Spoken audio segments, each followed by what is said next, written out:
네, 안녕하세요. 유한터증권 이진엽입니다. 금일은 이마트 2분기 실적 리뷰에 대해서 말씀드릴 수 있도록 하겠습니다.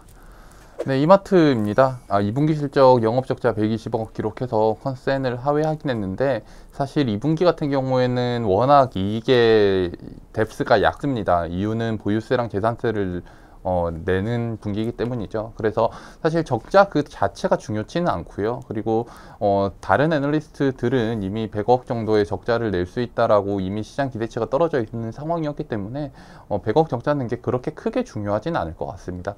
일단은 할인점 GP 마진 같은 경우에는 이번에 턴어라운드를 했어요. 이게 가장 중요한 포인트라고 봐주시면 될 것 같습니다. 보시면 아시겠지만 지난 2018년 이후에 3년 동안 GP 마진이 계속 안 좋았었습니다. 그 이유가 아무래도 이커머스 사업자들이 치열하게 경쟁을 하다 보니까 동사의 할인점도 거기에 있어서 직접적으로 경쟁을 할 수밖에 없었던 환경이었었던 거고, 그러다 보니 GP 마진이 계속 빠지는 모습들이 나타났던 거죠. 그런데 이번 분기에 이 부분이 0.35%포인트 정도 개선되는 모습이 나타났습니다. 본격적으로 개선이 되고 이 부분들이 최근에 더욱더 경쟁 완화가 강화되고 있는 상황이기 때문에 턴어라운드는 본격화될 수 있다라고 보고 있는 상황인 거고요. 네, 여기다가 기준점 성장률 같은 경우에도 전년 대비해서 4%가량 좋아지는 모습들이 나타났습니다.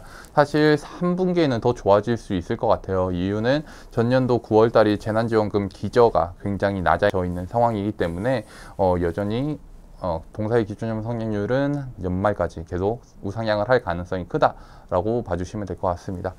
연결 자회사들은 전반적으로 실적이 양호했습니다. 전반적으로 실적이 예상했던 수준에서 크게 벗어나지 않았고요. 스타컴이랑 G마켓 같은 이커머스 자회사들 같은 경우에는 이번에 스마일클럽을 런칭을 했죠. 그러면서 일회성 비용, 광고를 되게 많이 했잖아요. 그래서 일회성 비용들이 좀 반영이 되었다라고 봐주시면 될 것 같고, 스타벅스라든지 이마트24, 프라포티, 조선호텔 같은 주요 자회사들은 실적이 턴어라운드 하는 모습이 나타났었습니다. 네, 이번 분기에 하반기 전략에 대해서 언급을 했는데요. 이커머스 사업 구조를 지금과는 달리 수익성 중심으로 가져가겠다라는 이야기를 했습니다. 사실 그렇죠. 지금 이커머스 사업자들이 전반적으로 수익성을 조금 더 초점을 맞추고 있는 상황인 거고, 산업 성장률 자체가 크게 하락을 하고 있는 상황입니다. 이런 상황에서 무리하게 비용 투입해서 시장보다 더 잘하는 게 의미가 있느냐라는 관점으로 지금 시장은 접근을 하고 있고, 이커머스 사업자들이 접근을 하고 있는 거죠.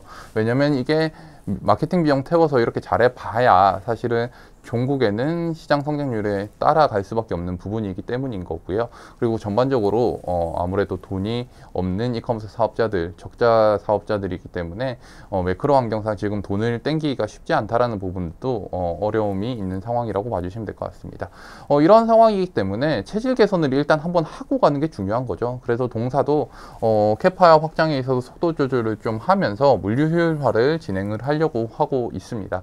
거기다가 이 부분이 중요한데요. 부의 수익성을 기록했던, 팔면 팔수록 적자였던 3P 상품 같은 경우에는 지금 걷어내고 있는 작업을 진행하고 있습니다. 이것 때문에 아무래도 성장성이 크게 둔화가 될 수밖에 없을 거예요. 그런데 앞서도 말씀드렸다시피 지금 현재 무리한 확장 정책을 하는 게 그렇게 의미가 없습니다. 오히려 한번 정돈을 하고 난 다음에 다시금 스텝을 잡아가는 게 더 중요한 합리적인 판단이지 않을까라고 생각을 하고 있고요.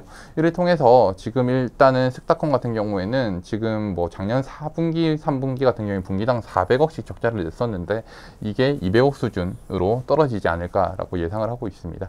아무래도 이렇게 사업 내실을 다지는 상황이 만들어진다라고 하면 하반기 동사의 수익성은 본격적으로 개선이 되지 않겠냐라고 판단을 하고 있고요.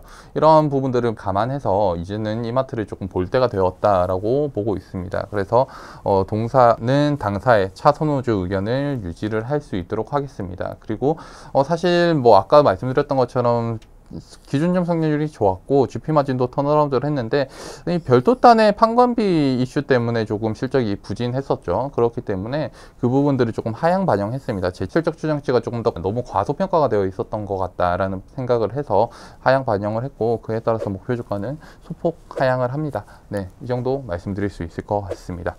네, 지금까지 이마트에 대해서 말씀드렸습니다. 감사합니다.